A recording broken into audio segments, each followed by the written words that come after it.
Okay, so I've wanted to do this for a while.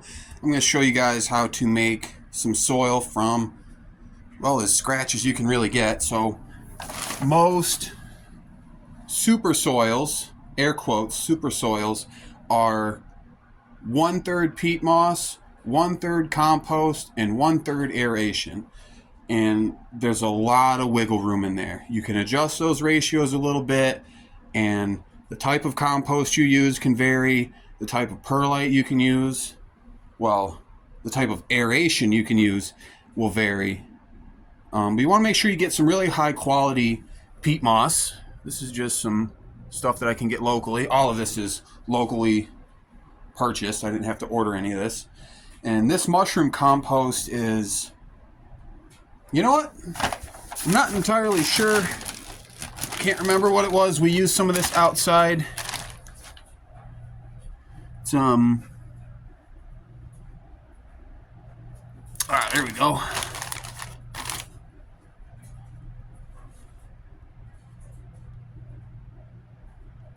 Horse manure and bedding, straw, hay, cocoa hulls. I wonder if that means like coconut, or if that's like actually from the cocoa plant. Poultry manure, gypsum, and corn cob. So there's very diverse manure here. This comes from Pennsylvania. So, and we got some organic perlite too. You want to avoid using the Miracle-Gro perlite because it has added synthetic nutrients.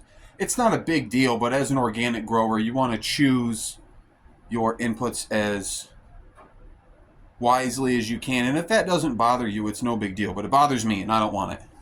And this is going to be our fertilizer because we're going right into flower. You could use a veg formula, but that one is a 364 with 8% calcium, I think. Yeah, 8% calcium. Very diverse ingredients too. A little bit of humic acid and some microbes. So it's a third, a third, a third. And I've taken out 1 5-gallon bucket's worth of that peat moss. And you want to be sure to get it on the floor. That's very crucial. It's important for this next step. And this mushroom compost is 3/4 of a cubic foot, 0.75 cubic foot. And a cubic foot is about 7.5 gallons. So that's about 5 gallons right there. And we're going to fill up an equal bucket of the perlite. So 5 gallons of this, 5 gallons of the peat moss, and 5 gallons of the perlite. That's a third, a third, a third. And then we're going to add the uprising bloom as our nutrients. And that's pretty much all you do. That's what most of these even are. And if you want to go even higher level organic, you can replace the perlite with pumice and rice hulls. The pumice lasts longer, doesn't break down nearly as fast, and the rice hulls add silica. But you can really do this however you want. It's just whatever you can source near you that makes sense and is affordable. Okay, so this is my mixing tub. This is 25 gallons, I think. You want to use almost double the size container that you're mixing in so you don't spill it everywhere like I did over there.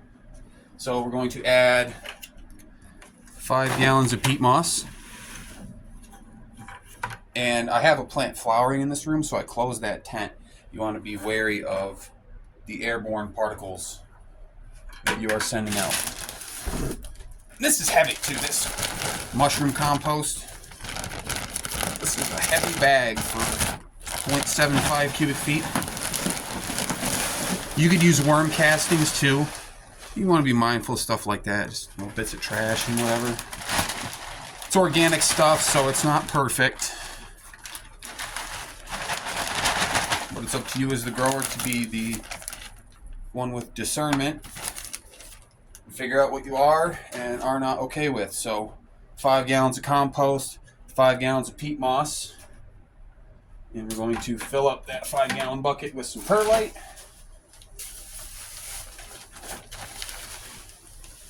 Same deal with the perlite. This stuff is real dusty too.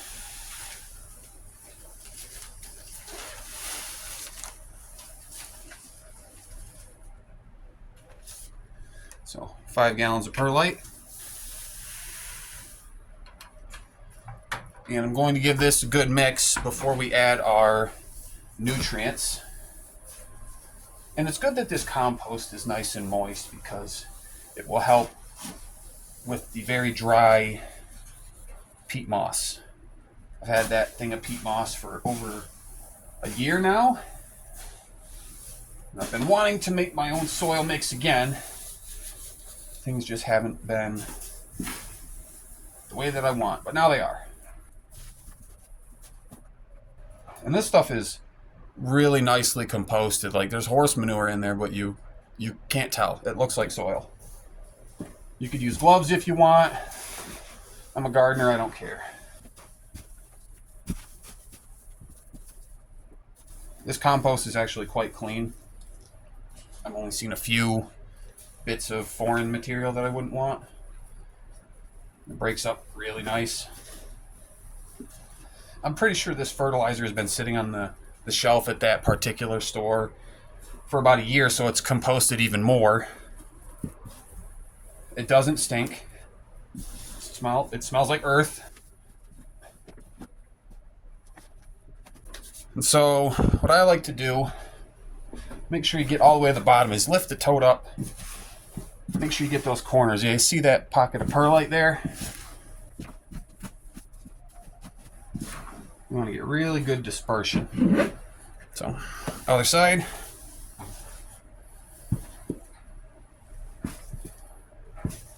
Break up your clumps. It's not super important unless you're planting in small containers.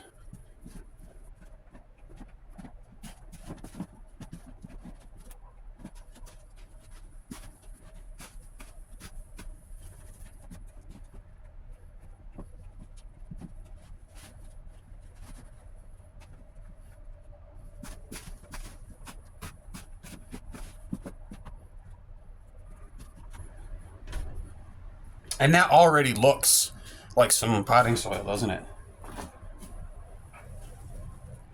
It's a little bit dry. Looks just like anything you'd buy at the store. Almost looks like HP Pro Mix. So I'm going to continue to homogenize this, and then we will add the minerals. Okay, so we're good and homogenized. Now we're going to add the minerals. I'm going to take a cup of this Uprising Bloom. And this might not even be enough, honestly.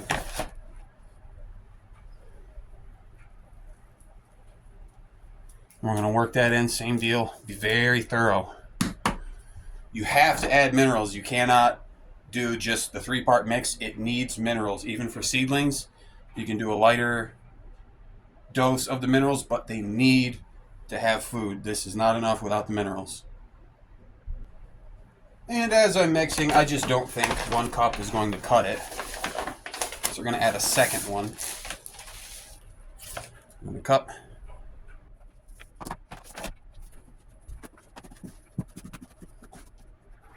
And there we go. Tell me that doesn't look like a bagged soil. So you can use this right away, or you can let it sit for a day, 3 days, a week, however long, till you need it, and let it colonize, because the temperature will raise a little bit as the microbes and everything become active. I forgot to mention that I added a little over a half gallon of water to get that proper moisture content. So it clumps a little bit, but it breaks up easily.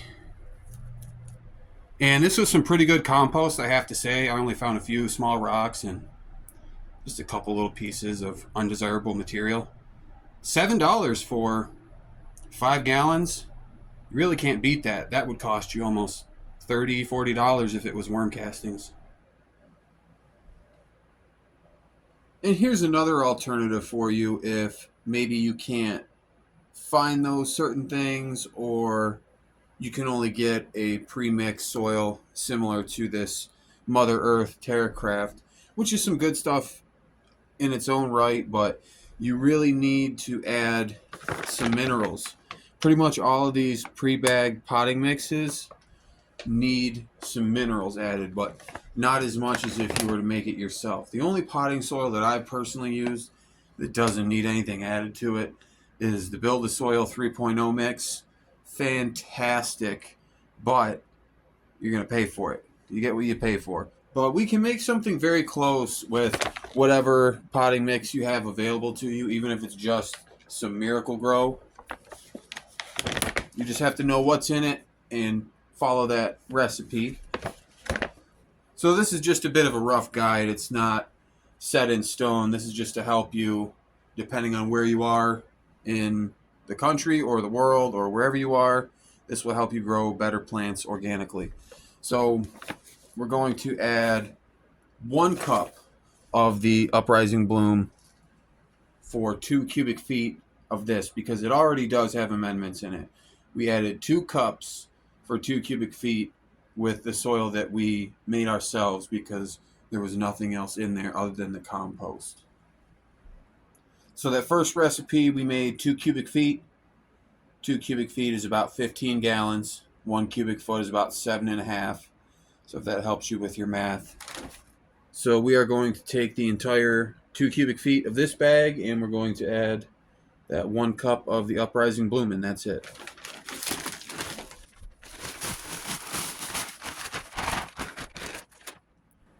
I actually have the other soil right here next to it. So this is a handful of the Terracraft from Mother Earth. And this is a handful of the stuff that I made. You can definitely tell a difference. You can see more, a little more compost in mine, a little bit more perlite. This is supposed to be 50% composted forest material, but that's like bark and mulch and leaf matter. But it looks very similar. Mine feels a little bit more dense, so it's probably going to weigh more.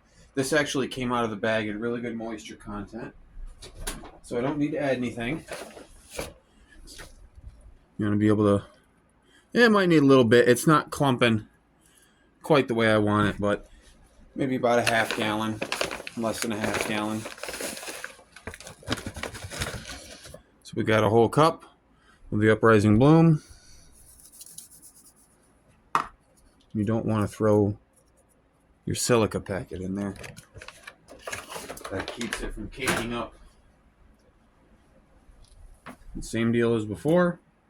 Mix it up. So it may be more economical for you to make it this way, because maybe you can't find certain ingredients, and or you can't or don't want to do all of the labor that's included with mixing it. But you're going to have to mix this at least a little bit, but this is a little bit easier to mix in some minerals than to mix up a whole batch. And if you can't do this, you can just do layers like a lasagna.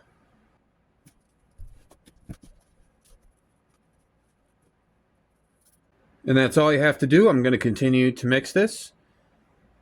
And if you follow either of these 2 recipes, you're going to have a good result. So I have one more nugget of information for you.